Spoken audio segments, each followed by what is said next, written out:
Hello and welcome to the 2019 Girl Scout Cookie Cupboard Manager Training. This is Sheila Johnston, your Director of Product Program, and this training should only last about 25 minutes. Thank you so much for your time. In Girl Scouting, we always want to begin with why is it we're doing what we're doing. In the Girl Scout Cookie Program, there are 5 essential skills that girls learn from participation: goal setting, decision making, money management, people skills, and business ethics. And your role as a cupboard manager is key to ensuring that girls learn these essential skills. The agenda for today is simple. We will cover the requirements and expectations of the position, the delivery and supplies, reporting and keeping inventory, Smart Cookies inventory and transfer management, what to do if a problem arises, and where to get support. The responsibilities of the cupboard manager. It's very important that the cupboard manager record and report weekly an inventory to the Director of Product Program. There are 2 basic ways that we can do this. One is through the Smart Cookie system, and by simply having all of the transfers up to date by Sunday night at 7 o'clock weekly, we'll be able to go in and run a report to find out exactly what your inventory looks like. If you're not able to have your Smart Cookies transfers up to date by Sunday evenings, then we ask you to complete an Excel spreadsheet and just do a quick inventory and let us know what you've got. It's very, very crucial because beginning Sunday night, we start evaluating what cookies we have in what location and what transfers might need to happen that week in terms of getting you the cookies that you need. And then on Monday mornings, we actually place orders with the bakery. So again, it's very crucial that we have that information on Sunday evenings. Of course, if you have it done earlier, that's fine, but by Sunday evening is when we'll go in and look at the system. We also ask that you evaluate daily your inventory totals to determine the need for additional deliveries and transfers. So that doesn't mean that you need to necessarily report that inventory daily. It just means you kind of keep an eye on things. And if you notice on a Tuesday morning that you're cleaned out of Thin Mints and you've got enough for your planned orders that week, but you're going to need more, just let us know and we'll do everything we can to try and get you those cookies as soon as possible. You'll also be responsible for filling the customer's orders. You also will often be in a position where people will ask you questions, and sometimes it'll be things that you might not have any knowledge of. So we just want to make sure that you know that in that situation, we expect you just to refer those parents or those volunteers to the council office, usually the Girl Scout Help Desk, or to me at Product Program, so that we can assist you in supporting those questions. And also, of course, the most important piece of being the cupboard manager is to support volunteers and parents through a positive customer service experience. The deliveries will be happening between February 11th and February 18th. As soon as we know the date of your initial delivery, I'll be communicating that with you. February 19th is when we believe most cupboards will be opening, but again, I expect that most of you will have the bulk of your cookies before then. It's very important on the date of your delivery that you provide a clear path for the drivers to get in. If you've got a narrow driveway that they've got to come into, keep in mind that they're going to be driving very large trucks, and if there's any other items in your driveway that can be moved to make it a little bit easier for them to get in, that would be very helpful. And also, they'll be coming with hand carts, but just make sure that they've got a clear path to get the cookies where they need to be. After that initial delivery, the subsequent deliveries will take place weekly depending on the inventory. So there could be a couple weeks in a row where we don't even need to make a delivery because you've got a great inventory, or there could be a week where we've got to come to you twice in the same week. It's a matter of simply just keeping an eye on that inventory and looking at the planned orders and determining the need in your area. After your initial delivery comes on that very first time, we ask that you contact the next person on the list. So I'll be sending you a list that'll have the order that the trucks will be coming into, and if as soon as they leave your house, if you could just call that next volunteer on the list and give them heads up as to where you're located and let them know that the truck has left, that'll let them know a little bit better about when to expect them. So that's a very helpful thing to do. Along with your initial delivery, we're also going to be sending a few other things. We're going to be sending you a box of receipts, which are labeled for your specific cupboard. These are the small receipt books that the girls use, but it's also a fantastic receipt to use at the cupboard. It's what we use here at the main cupboard. You simply document all of the transactions that take place on those receipts. We label them, we store them, and you would probably be surprised at how often we need to go back and check on a certain receipt, sometimes months, sometimes years after the fact. We'll also be sending you a leader guide. Most of you already have one, but we want to make sure you've got the updated one for this year. We'll send you a clipboard, pens, and Sharpies, just some basic tools that you'll be using in the cupboard. We're going to send you some blank receipt books, and those are just extras that you can give to the leaders. Often as we get into the program, they'll run out and need more. The girls or parents will be asking for more, so it's nice for you to have a supply that you can share with them. We're also going to send you a supply of the 5 for 5 cards. That's the promotion that we do at the Cookie Booths, which allows someone who's purchasing 5 packages of cookies to enter into a contest to win 5 cases. So that, again, that's something that troop leaders will be looking for. We're also going to give you some basic membership recruitment materials this year. And again, that's something nice just to have on hand. When troop leaders are setting up their booth sales, often they're asked about membership. So again, it's a great resource for them to have available at that time. All right, reporting and inventory. So as I've already mentioned, first thing Monday morning during the cookie program, we'll be evaluating the inventory and placing any needed reorders. It's so important that we have your updated inventory by 7 p.m. on a Sunday evening. And as I mentioned before, there are 2 ways to accomplish this. One way is to go ahead and have everything in Smart Cookies before Sunday evening. All of your transfers are done so that you know exactly what's available in the system. This is very simple. We can simply go in and pull a report from Smart Cookies to take a look at your inventory and you know exactly what's there.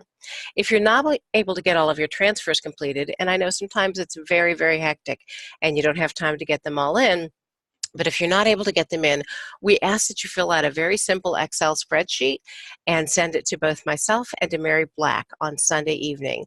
Again, the simplest way is probably to have the transfers up to date by then, but if you don't have the transfers up to date, we'll go ahead and use that spreadsheet. This is a preview of what the spreadsheet looks like, and again, it's simply just a quick count of how many cases of each variety of cookies that you actually have. I'll be sending this spreadsheet out to you in a separate document, so just hang on to it, and again, you may not need it throughout the season, but if you do, I want to make sure you've got it.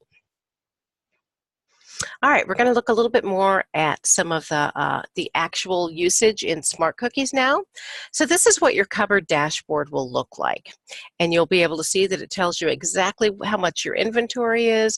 It tells you, you know, what your transfers have been so far and exactly what you've got on hand. One of the first places that you're going to want to go into in Smart Cookies is under Council where it says Cupboard Inventory. You're going to want to go in and make sure that your cupboard inventory is correct. It's very, very important that all the information in there is current and up to date. And there is a section down at the bottom of this screen you'll see on the lower left-hand corner where it says Service Units Attached to Cupboard. You can ignore that. In our Council, we allow any service unit to visit any cupboard. So we generally don't even put that information in because we want to make sure that everybody knows they're eligible to use any cupboard that we have. Once again, you're going to want to go in and make sure that all of the cupboard information is correct. Make sure that the address is correct and that everything in there is current. And you'll also see a section where it says the available times for the cupboards. Now, for many of you who have volunteer-led cupboards, you won't need to necessarily fill this out if you want people to call and text you ahead of time. But where this is going to be crucial is for the planned order system. We'll talk more about that in a minute. But for the planned order system, I'll need to identify at least 2 hours, preferably on a Friday or a Saturday, that you'll be available for planned orders those first 2 weeks. It's not something you have to do the entire cookie season, but those first 2 weeks that we ask, you have at least a couple hours available. If you can email those times and dates to me, I'll be able to go ahead and put them in the system for you. When you go into the Manage Orders section, once again, you'll be able to see what your planned orders are for the coming week. You'll be able to see what your inventory is once again and how much you've sold and exactly what you've got on hand. This will also show you the current transfers that you've had most recently, which is a very helpful thing. You're going to want to go in and look at those. Now, your planned orders are also going to show up in this process, and you'll be able to view those and see over on the right-hand side, you'll see where it says edit order or delete order. Your options there with the planned orders will be to edit an order. If someone puts in a planned order that they need 6 cases of Thin Mints, and then they come in and say, you know what, I don't really need 6, I just need 5. You can go in then and edit that order. And with planned orders being in full cases, in their case, you would simply change it from 6 cases down to 5 cases. However, if they needed 2 additional loose packages, that's something that would happen outside of the planned order system and in a regular transfer. All right, so once again, we're going to look a little more detailed at the planned order system. So when a troop goes in to place a planned order, they're going to go in and they're going to pick that date that they want to pick them up. And again, most of you will only have 1 day available for those first couple of weeks. They're going to pick the time slot that they want to pick them up in, and then they're going to enter the exact amount of cookies that they want to pick up for that planned order. It's going to ask them to save the information then, and it's going to give them a confirmation. Now, when you're going in and looking at the planned order system, once again, it's going to give you the option to approve the planned order. Here's something that's really important to know about the planned order system. You don't want to approve a planned order until it's been picked up. And sometimes that can be a little bit confusing to the troop leaders because they'll say, well, I put in a planned order, but it was never approved, so I don't know if it's still there. Yes, once a planned order is entered into the system, we will honor that planned order, but you will only approve it after they've picked it up. That way, if there's a change made prior to them picking up or at the time of pickup, the information will be accurate. And again, you can go in and edit that information. Once you hit approve for a planned order, the transfer is automatic. It makes your life very, very simple. You simply click that it's approved, all the cookies are transferred to that troop, and you don't need to do anything else. For troops that choose not to use the planned order system, or they're just picking up by individual packages, what you'll need to do then is complete a transfer. As you can see in the upper left-hand corner, the transfer to troop is the type of transfers you're going to click on in the system. Then you'll be identifying the troop that you're transferring the information to. You also will be identifying the service unit in that. So if you're not sure of someone's service unit, and most of us don't know off the top of our head what service unit someone belongs to, it's very important that you have them write that on the receipt. Because again, you'll be making most of these transfers directly from that receipt book that you use. All right. So at that point, you go in, you edit the cookies that they picked up. You'll have the option of editing these cookies and entering their information by package, not necessarily by cases. And then you'll click Save, and that'll complete the transfer. We also have some really good reports available in the system. If you go to your report column, make sure you go to Current, otherwise you'll be picking up last year's reports. So you want to make sure you go to the current year reports. There are many, many reports that you can choose from. Some of the ones that you're probably going to use most frequently are under the report category. You would click on summary reports, and then if you looked at the troop balance summary, or in your case, you can even go in and look at some of the transfers, and it will give you a complete guideline of all the transfers that have been made in and out of your cupboard or in and out of a particular troop. This was extremely helpful if a troop comes back and says, wait a minute, I see a transfer from this cupboard, but I didn't pick cookies up that day. This is a great way to go in and double check it, and then if we need to make any corrections, we can do that. If you need help with your cupboard, and especially for those of you doing this the first time, we fully expect that you will. If you have any technical questions, smart cookies questions, ABC tech@interbake.com is extremely helpful, and you might want to jot down this email address and this phone number. They can help you with the technical side of the cookie program.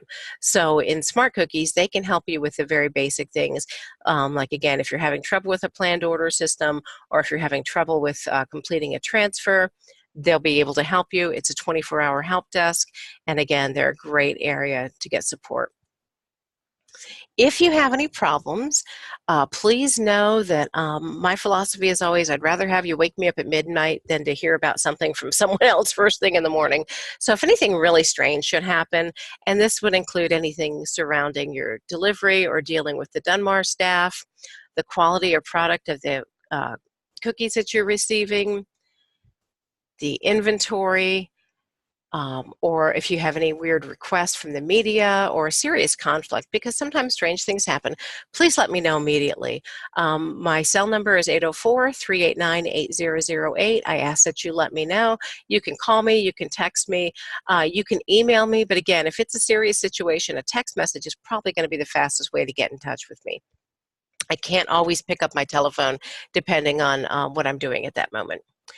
And of course, if you have any questions with Smart Cookies, once again, you can go to the ABC Help Desk, or you can contact our help desk here at the Council at 746-0590, extension 316, or gshelper@calmgirlscouts.org. Additional support that we've got, once again, you've got my cell number. This is my office number, 746-0590, extension 371. I will caution you, though, during this very busy time of year, I'm very rarely at my desk, and so sometimes it's much faster to reach me on my cell phone. My email address, sjohnston@calmgirlscouts.org, is another great way to get in touch with me. If I'm working in a cupboard, I can often take a quick peek at my email through my cell phone and get to that a little bit faster. You've also got Mary Black, our Chief Operating Officer, as a resource. Again, she's offered her cell number for a situation where you're not able to reach me. And again, our Girl Scout Help Desk is a great resource, 804-746-0590, extension 316. And if you ask them a question that they're not able to help with, they'll kick it directly to me. So just know that, we've got a whole system in place to offer you support. Thank you again for everything you're doing. We really appreciate your commitment to Girl Scouts and your willingness to be a cupboard manager. And again, don't hesitate to let me know if you've got any questions. Thank you.